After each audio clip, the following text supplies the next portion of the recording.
ಆಚಾರ್ಯರ ಸಿದ್ಧಾಂತ ಅಂತೆ ಸಿದ್ಧಸ್ತು ಸಿದ್ಧಾಂತ. ನಾವು ಸಿದ್ಧಾಂತ ಅಂತ ನಾನು ಹೇಳ್ತೇವೆ. ಸಿದ್ಧಾಂತ ಅಂತಂದ್ರೆ ಏನು? ಸಿದ್ಧವಾದದರಲ್ಲಿ ಕೊನೆಯದ್ದು ಯಾವುದೋ ಅದು ಸಿದ್ಧಾಂತ. ಅಂದ್ರೆ ಅದಕ್ಕಿಂತ ಮುಂಚೆ ಇದ್ದದೆಲ್ಲ ಪೂರ್ವಪಕ್ಷ. ಕೊನೆಗೆ ಏನು ಸಭೆಯಲ್ಲಿ ಹೇಳ್ತಾರೆ ಅದು ಸಿದ್ಧಾಂತ. ಈಗ 3 ಆಚಾರ್ಯರು, ಆ 3 ಆಚಾರ್ಯರಲ್ಲಿ ಕೊನೆಯ ಆಚಾರ್ಯರು ನಮ್ಮ ಆಚಾರ್ಯರು ಮತ್ತು ಆಚಾರ್ಯರು, ಅವರ ಸಿದ್ಧಾಂತ ಅದು ಕೊನೆಯದ್ದು. ಉಳಿದ ಆಚಾರ್ಯರಿಗೆಲ್ಲ ಪೂರ್ವಪಕ್ಷ. ಹಾಗಾಗಿ ನಮ್ಮ ಆಚಾರ್ಯರ ಸಿದ್ಧಾಂತ ಅದು ಸಿದ್ಧಾಂತ ಅಂತ ತಿಳಿಸಿದ್ದಾರೆ.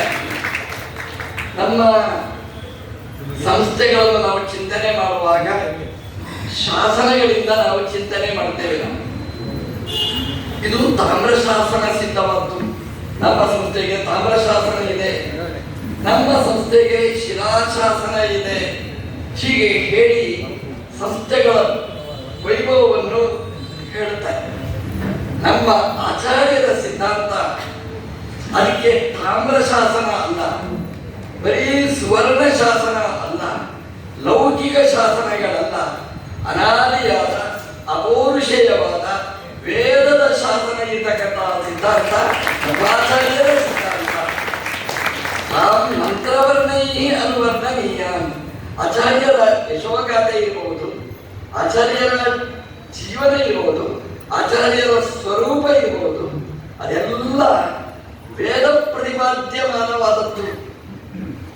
ವೇದದಿಂದ ಪ್ರತಿಪಾದ್ಯಮಾನರಾದ ದೇವರು ಹೇಗೆ ಕೃಷ್ಣ ರಾಮ ಅದೆಲ್ಲ, ಅದೇ ರೀತಿ ವೇದ ಪ್ರತಿಪಾದ್ಯಮಾನರಾದ ಆಚಾರ್ಯರು ಒಬ್ಬರೇ ಜಗದ್ಗುರುಗಳಾದ ಶ್ರೀಮಧ್ವಾಚಾರ್ಯರು ನಮ್ಮ ಗುರುಗಳು. ಅದು ವೇದ ಸಿದ್ಧರಾದ ಆಚಾರ್ಯರು. ಇದು ಆಚಾರ್ಯರೇ ಹೇಳಿದ್ದಾರೆ, ಆ ಕಾಲದಲ್ಲಿಯೇ ಘೋಷಣೆ ಮಾಡಿದ್ದಾರೆ, ಅದನ್ನು ಎತ್ತಿ ತೋರಿಸಿದ್ದಾರೆ. ವೇದ ಪ್ರತಿಪಾದ್ಯಮಾನ ಹೇಗೆ?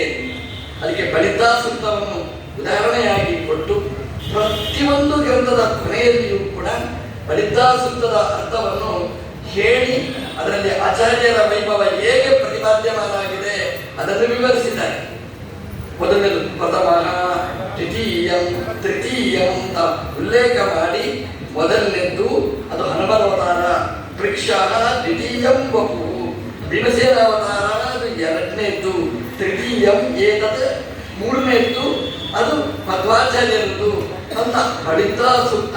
ಅದು ಕಂಠರದಿಂದಾಗಿ 1, 2, 3 ಅಂತ ಪ್ರಥಮ ಹನುಮಾನ್ ನಾಮ, ದ್ವಿತೀಯೋ ಭೀಮಯೇವ ಚ, ತೃತೀಯದ್ದು ಅಂತ ನಾವೇನು ಹೇಳುತ್ತೇವೆ ಇದು ಕಲ್ಪಿತವಾದದ್ದಲ್ಲ.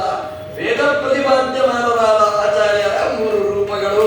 ಇದು ನಮ್ಮ ಆಚಾರ್ಯರ ಬಗ್ಗೆ ಇರತಕ್ಕಂತಹ ವೈಭವ ಅಂತ ಅಲ್ಲಿ ಹೇಳುವಾಗ ಹೆಸರೇ ಫಲಿತಾ ಸೂಕ್ತ ಅಂತ.